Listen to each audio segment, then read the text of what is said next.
CM Yogi Adityanath 2 दिवसीय गोरखपुर के दौरे पर रहेंगे। इस दौरान वो गोरखपुर के व्यापारियों और प्रधानाचार्यों के साथ संवाद करेंगे। साथ ही प्रदेश के वकीलों को 9.25 करोड़ के विकास कार्यों की सौगात भी देंगे। इसके बाद सीएम योगी आदित्यनाथ वीर बहादुर कॉलेज में आयोजित समारोह में भी शामिल होते हुए नजर आएंगे, जहां पीएम आवास योजना के लाभार्थियों को 51 करोड़ रुपए की धनराशि वितरित करेंगे। तो गोरखपुर को करोड़ों की सौगात मिलने जा रही है। मुख्यमंत्री योगी आदित्यनाथ गोरखपुर के दौरे पर जाने वाले हैं।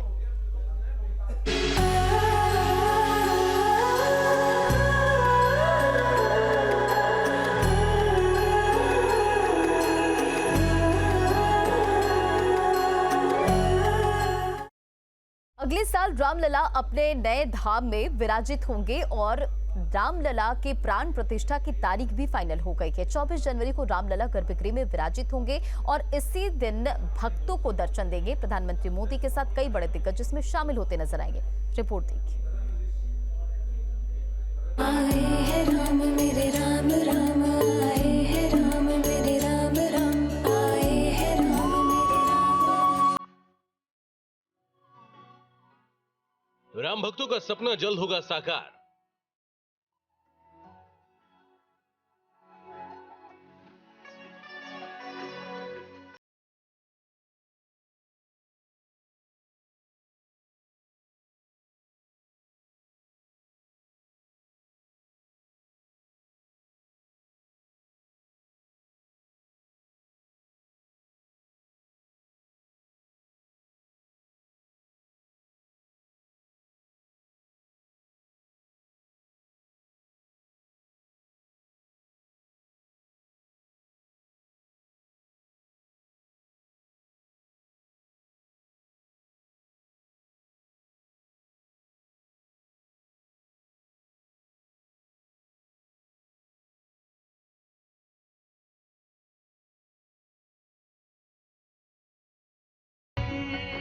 देखिए, 14 जनवरी को खरवास समाप्त हो जाएगा। 15 जनवरी से प्राण प्रतिष्ठा का जो कार्य है वो प्रारंभ होगा और यह कार्य जो है चलेगा 24 तक। 24 को समाप्ति जिस दिन होगी उसी दिन कार्यक्रम जो प्राण प्रतिष्ठा का वो पूर्ण हो जाएगा और पूर्ण होते ही जो नई प्रतिमा वहाँ रामलला की स्थापित की जाएगी उसके कार्य पूरे हो जाएंगे। इसलिए यह जो 15 से लेकर 24 तक जो राम भक्तों का आगमन अयोध्या में होगा वो बहुत ही विशाल होंगे, बहुत लोग आएंगे। 24 तारीख को रामलला को स्थापित किया जाएगा उस भव्य मंदिर में। यहाँ 15 जनवरी 2024 से अयोध्या में रामलला के नए धाम में मूर्तियों की प्राण प्रतिष्ठा शुरू होगी। वही कार्यक्रम के आखिरी दिन यानी 24 जनवरी 2024 को रामलला अपने नए धाम में विराजेंगे और अपने भक्तों को दर्शन देंगे। अयोध्या में प्रभु श्री राम का दिव्य मंदिर आकार ले रहा है। भूतल से गर्भगृह का काम पूरा कर लिया गया है। प्राण प्रतिष्ठा की तैयारी जोर शोर से चल रही है। 14 जनवरी को खरवास खत्म होगा तो वहीं 24 जनवरी को 2024 में भगवान रामलला अपने गर्भगृह में विराजमान होंगे।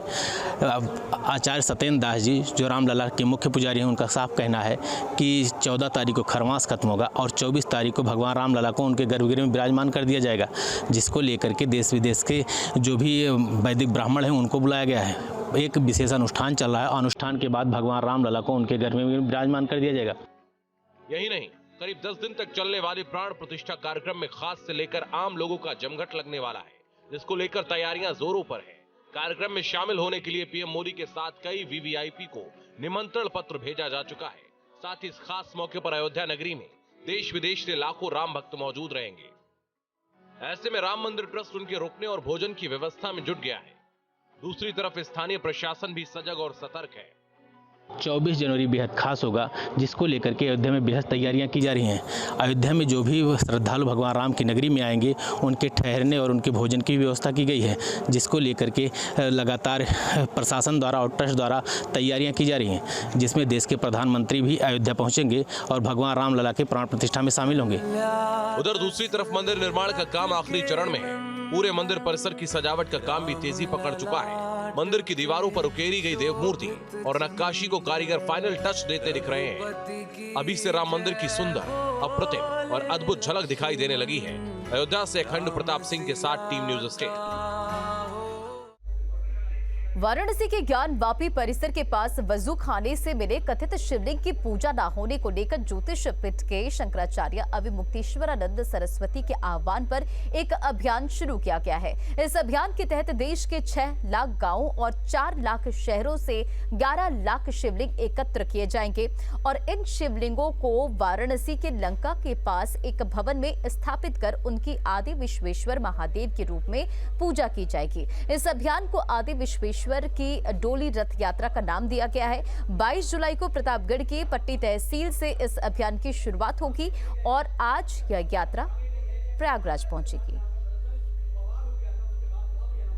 पूरे भारतवर्ष में आदि विश्वेश्वर डोली रथ यात्रा के माध्यम से 11 लाख शिवलिंग जो एकत्रित करने का लक्ष्य जगतगुरु शंकराचार्य जी ने रखा है। यह आदि विश्वेश्वर की डोली भारतवर्ष के प्रत्येक प्रदेश में, प्रत्येक गांव में, प्रत्येक शहर में यह डोली जाएगी और वह जो 11 लाख शिवलिंग हैं उनको एकत्रित कर हजारों पंडितों के द्वारा काशी में 11 लाख शिवलिंग की पूजा अर्चना की जाएगी। आगामी लोकसभा चुनाव की तैयारियों में जुटी बीजेपी के कई बड़े बदलाव करते हुए नई केंद्रीय टीम की घोषणा की है, जिसके अपर जीत की बड़ी जिम्मेदारी सौंपी गई है। ये रिपोर्ट देखिए।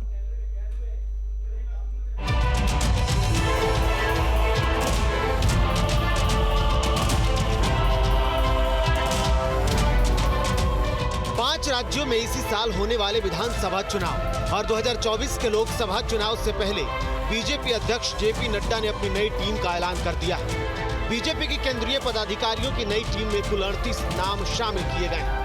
इनमें नए और पुराने चेहरों के साथ बीजेपी ने बेहतर समन्वय बनाया है।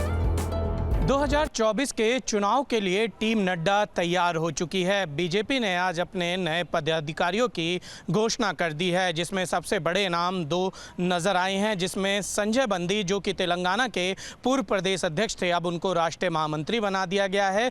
दूसरी तरफ उत्तर प्रदेश के गोरखपुर से आने वाले राधा मोहन अग्रवाल को भी राष्ट्रीय महामंत्री बना दिया है। वहीं उत्तर प्रदेश के पूर्व अध्यक्ष लक्ष्मीकांत वाजपेयी को भी पार्टी ने अब एक बड़ी जिम्मेदारी दी है राष्ट्रीय उपाध्यक्ष के तौर पर, और भी पार्टी ने कई सारे कुछ इस तरीके के बदलाव किए हैं।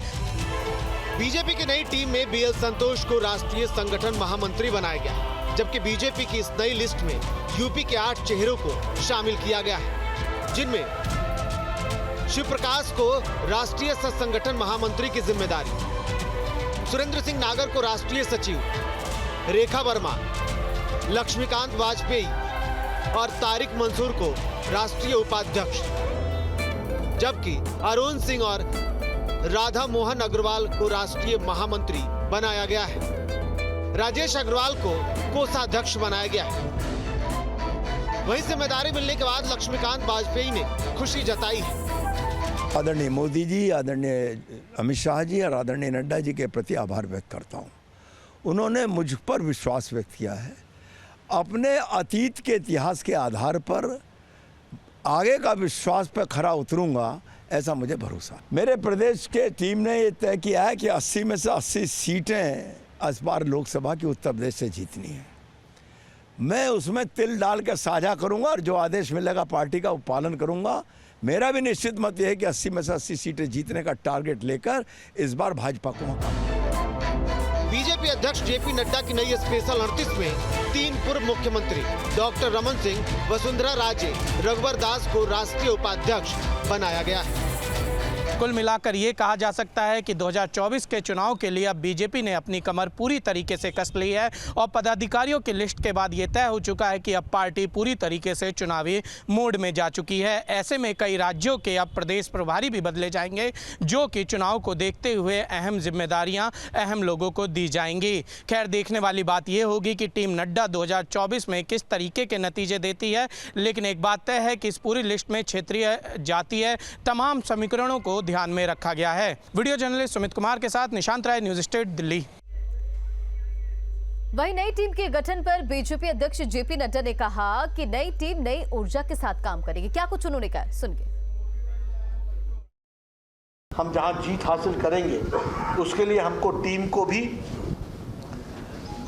रीडू करने की आवश्यकता थी और बहुत से हमारे लोकसभा के मेंबर्स जो ऑफिस बेयरर्स थे उनको चुनाव ठीक ढंग से लड़े, इसलिए उनको फ्री भी करना था और नए लोगों को चांस देना था और नई जिम्मेवारियों के साथ उनको लगाना था। और जो लोगों को जिम्मेवारी से नई जिम्मेवारी में लाया गया है, ये काम हमारे यहाँ कंटिन्यूअस चलता रहता है। मैंने लंबे समय तक बैठ करके कोर कमेटी की बैठक में आने वाली पार्टी की योजनाओं के बारे में गहराई से चर्चा भी की और रणनीति को, जिसको कहते हैं कि उसको अंतिम रूप देने का काम किया गया है। आपको अगले 5-4 दिनों में जो योजना है उसके बारे में डिटेल जानकारी भी मिलेगी और किस तरीके से हम रणनीति को आगे ले जा रहे हैं वो भी आपको देखने को मिलेगा। लखनऊ में रक्षा मंत्री राजनाथ सिंह के संसदीय क्षेत्र में किए गए विकास और बुनियादी ढांचे में परिवर्तन को लेकर एक फिल्म दिखाई गई। फिल्म में प्रधानमंत्री मोदी के विश्व में हो रही प्रशंसा के साथ सीएम योगी के प्रदेश में चल रहे बेहतरीन कामों का भी जिक्र था। कार्यक्रम में बीजेपी के प्रदेश अध्यक्ष भूपेंद्र सिंह चौधरी सहित डिप्टी सीएम ब्रजेश पाठक और लखनऊ के अन्य विधायक मौजूद रहे।